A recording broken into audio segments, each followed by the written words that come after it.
Ito yung lugar guys, natumba na yung mga palay. Ayan siya, nagtumbahan na guys, kasi nung nagbagyo natumba na siya. Ayan ang nangyari.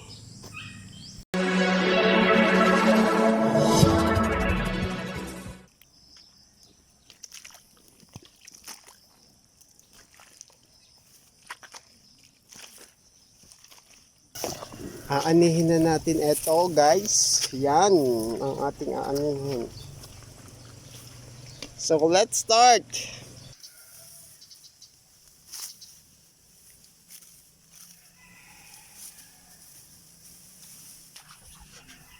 Guys, this is the rice grains. So it's more than 10 years that I didn't try to harvest such grains like this.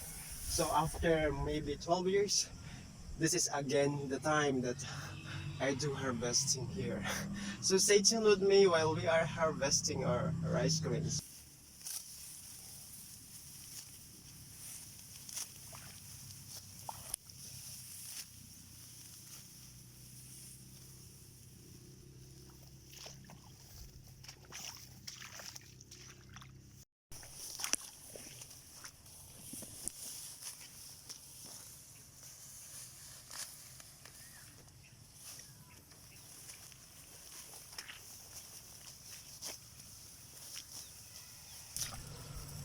Ilang taon uli bago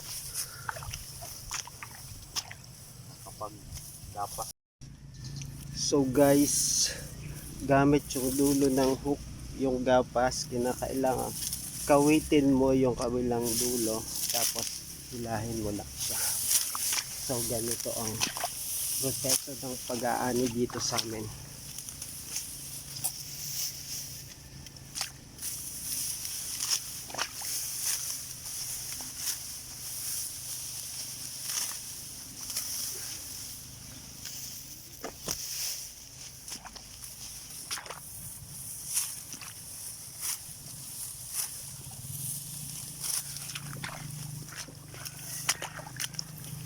Pumahampas sa mukha ko yung uhay.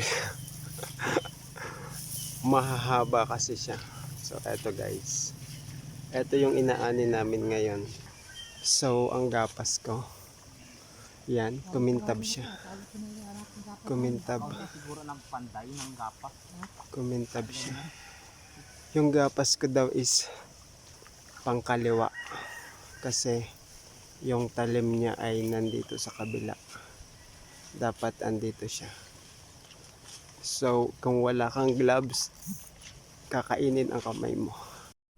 As you can see here guys, lahat ng mga ginapas ay nilagay ko sa pilapil. So yan, nasa pilapil. May nag-aani doon si Kuya Wilmer, katukayo ko yun. So eto, nag-aani na dito kami. Yan. So pagkatapos nito, aming tatangkasin ang mga palay. Yan.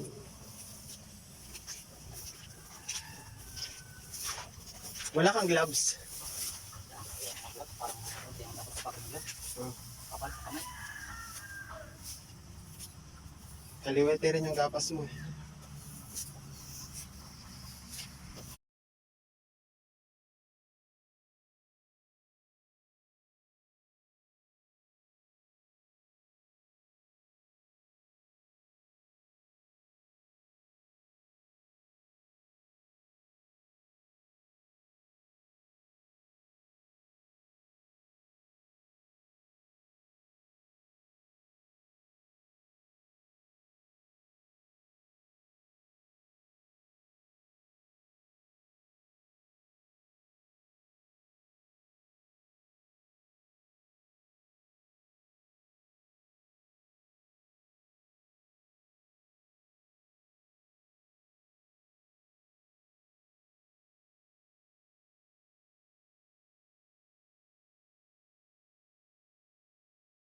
Guys, Operation Tigil. Nasira ang aking gapas. Ayan. So kailangan mo nang ayusin. Sumuko. Na itangkas na nila. So ang tangkas guys is pinagsasama-sama yung mga tumpok ng palay. Yan, pinagsasama-sama nila yan. Tapos itinatayo nila at hinahakot papunta doon sa bahay palay upang i-treasure. So yan. Itayo na nila. Yan.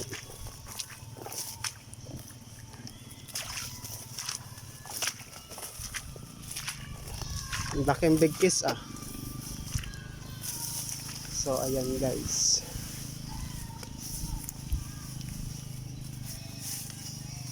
Binibig kiss.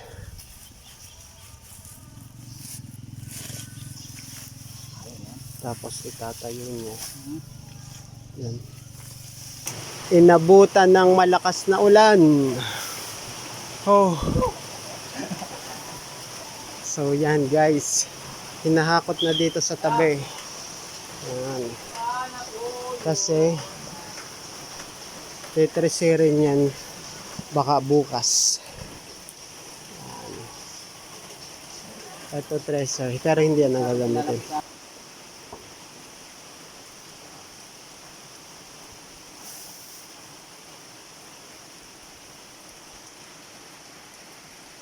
Malakas. Umuulan guys. Lakas ng ulan. Mukhang binagyo kami. Ayan, tinakpan namin ng trapal. Ng palay.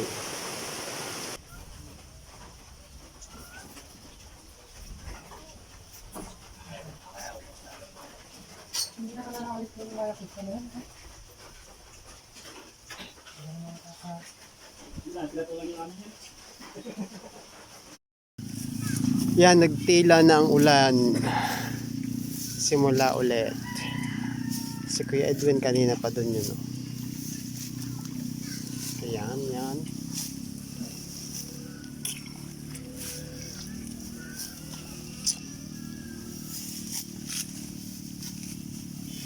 Gapas, gapas, gapas.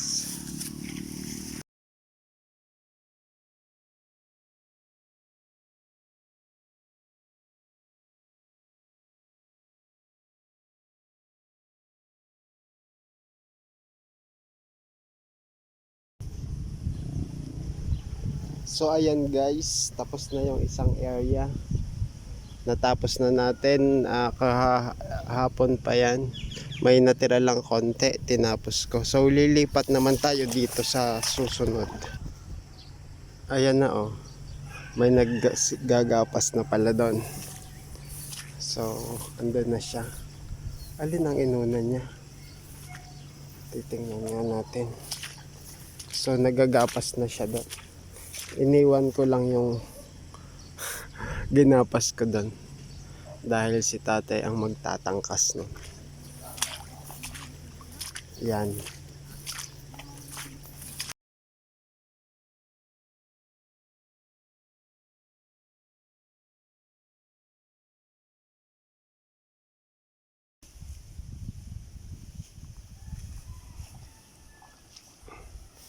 Mainit na ang sikat ng araw.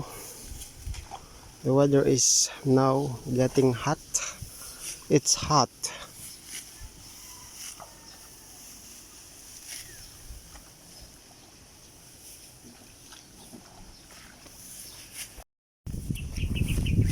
May pasan na tubig ang aking ama. Humigib ng inumin. At ako naman ay may dalang, alam nyo to guys, yapos ko pala ay maputik. Talbos ng kamote. Andun ang aking ama, isinabit niya ang tinapay. So kukunin ko muna yung tinapay. It's merienda time. I will take the bread. So he buy bread from them, maybe they're outside. So I'll take it first And I'm hungry. Oh my.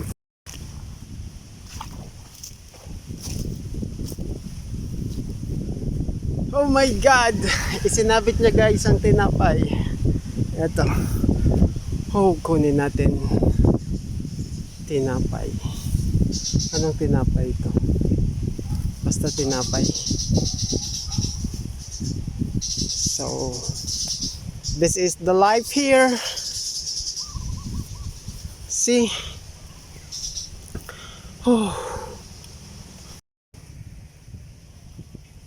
Mamaya muna yan. Tinapay. Tinapay.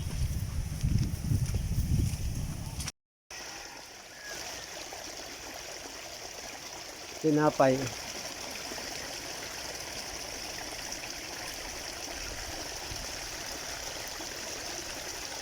Malakas yung agos ng tubig eh.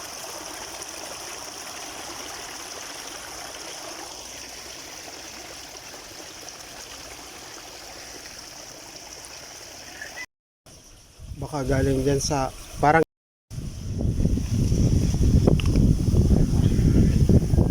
Nagagaling yung bako na yan. Kulay na yan.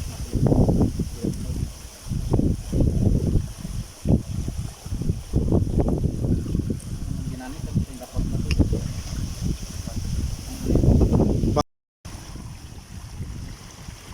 akala mo dyan ka kumukuha ng iinumin sa ano eh. Bumababang tubig, water flow.